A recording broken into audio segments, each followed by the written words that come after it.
Yeah.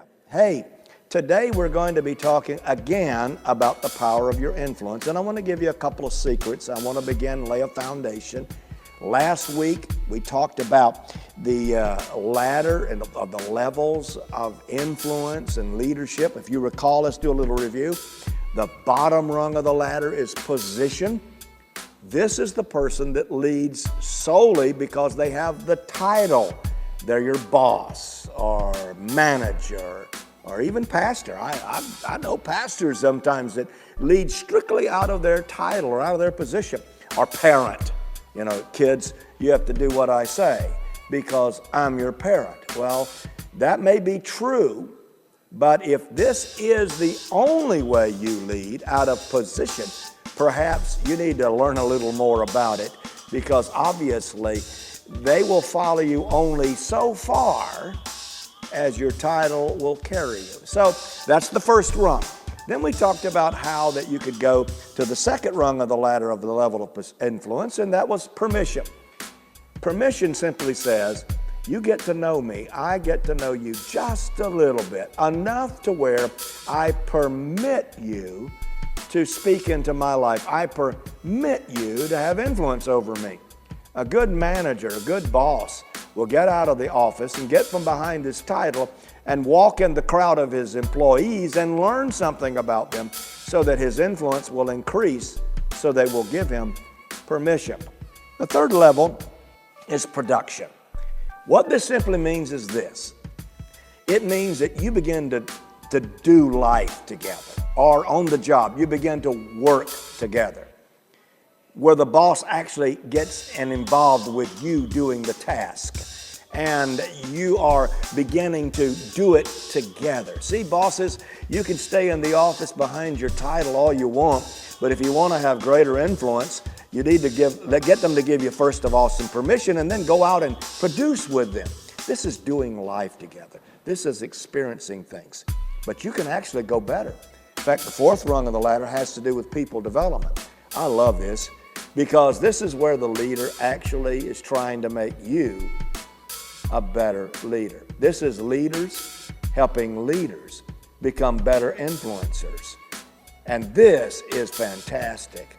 And the leader that develops leaders is a better leader than just a positional person.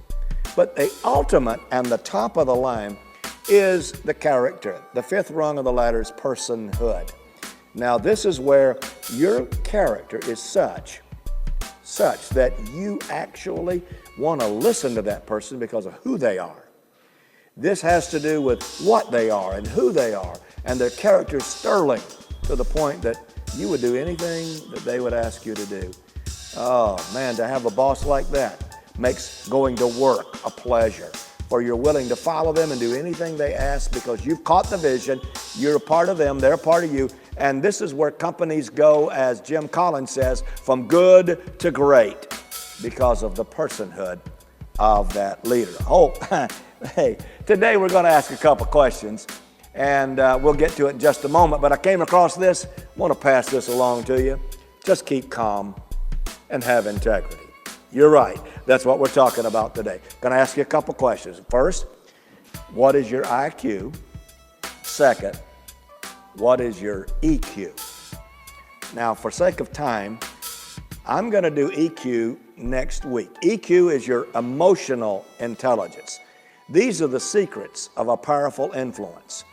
The IQ is not your intelligence. I'm not asking. We all know super intelligent people who actually are not successful. Why? Because they lack integrity. I'm asking you, what is the factor of your intelligence and your integrity? You can have a smart person with no integrity and they go nowhere. You can have a person not as smart but with great integrity. Fact of the matter is, I think you can go further in life with honesty and integrity.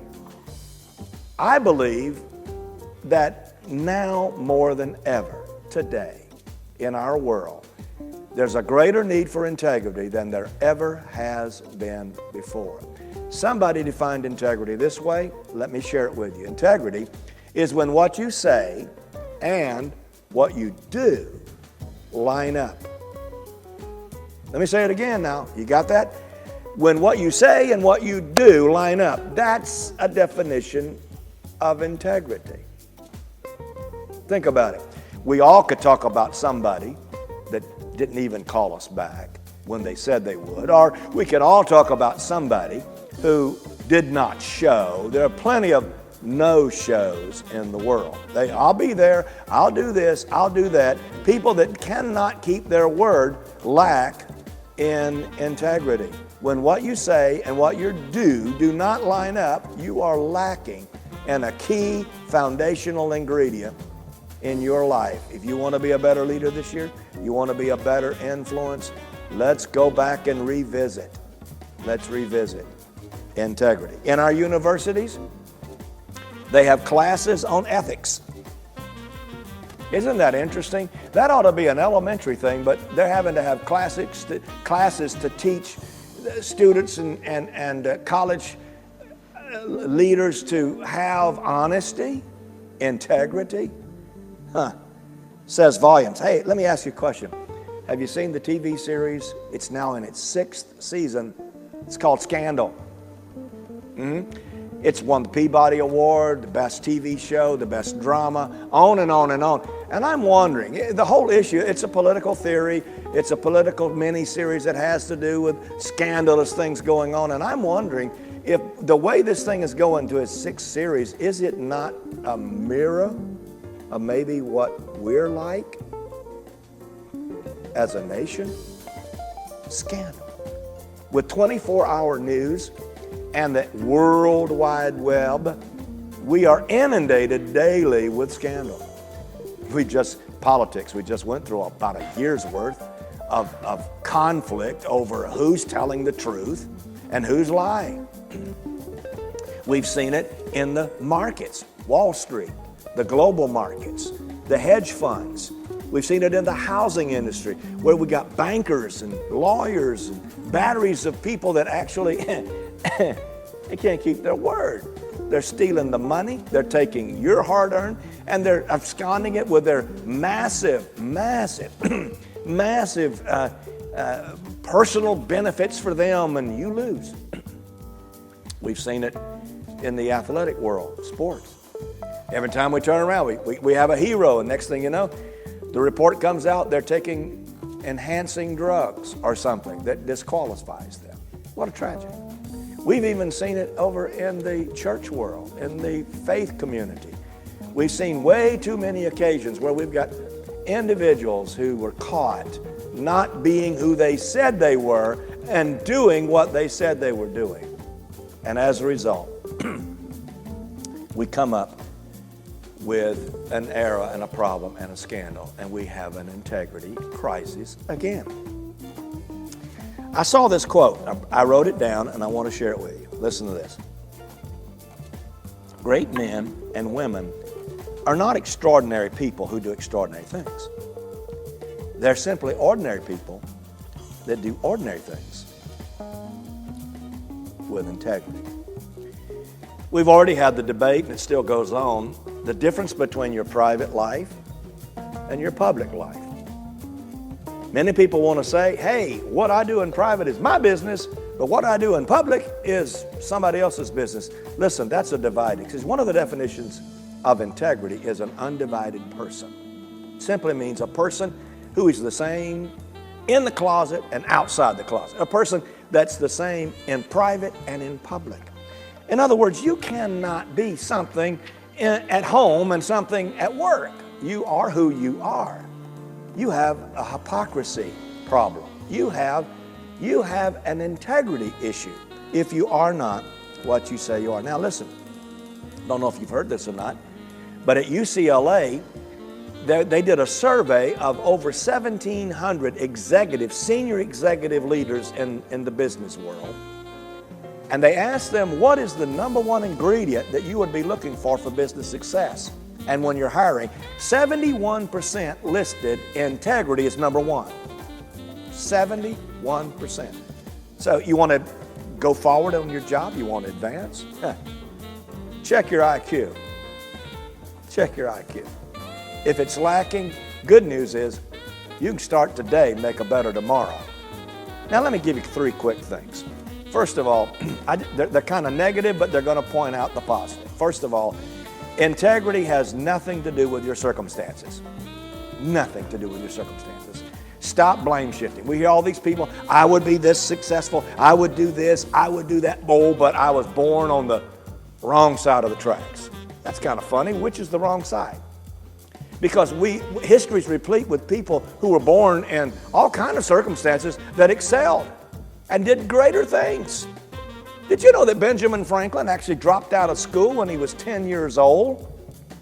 And everybody knows Ben Franklin, one of the founders of America, one of the wisest men. Did you know that FDR, Franklin Delano Roosevelt, was paralyzed in a wheelchair at the age of 39? Did you know that Oprah Winfrey, that everybody looks to, few people understand that she had a child at 14 and it died. And tragically, but she rose above that. Look where she is today. She didn't let that define her. Things happen in your past. Get beyond the blame shifting. Come on. You can change your tomorrow. Few people understand that. Even Jim Carrey. Everybody knows funny man Jim Carrey. Jim was homeless at one time. But look at his success today.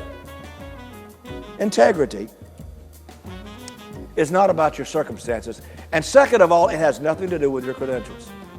Oh, how I wish I could sign up for a class at a university and get a master's degree in integrity. Once again, they'll give you a class on ethics, but it has nothing to do with your integrity. So if you're waiting to have the right credential to be an honest person, you're missing something. Wake up.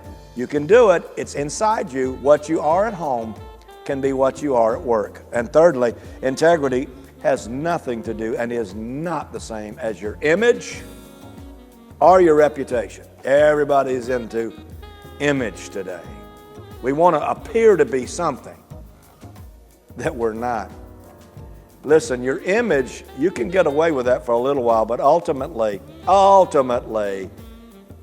the skeleton in your closet's going to catch you, especially with all this hacking and all this internet stuff. Surprise, surprise, there are people looking and watching. And ultimately, if you're hiding something, somebody's going to find out. And best thing to do is stop hiding it. Come out, be honest about it, and change. Because it has nothing to do with your reputation. I heard William Davis say this. William said this. He says, your reputation is what they put on your tombstone. Your character is what the angels talk to God about. Hey, you want something written in stone? Or you want some angels speaking up for you before God? Whenever you have a good reputation of integrity, it creates trust. And trust is the vital link to influence. Integrity creates trust. Trust leads to greater influence and leadership ability. And guess what? Trust is your best friend.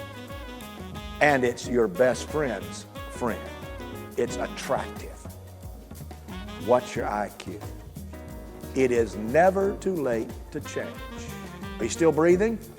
Check your pulse. You can be a better you. That's why I'm here on Facebook.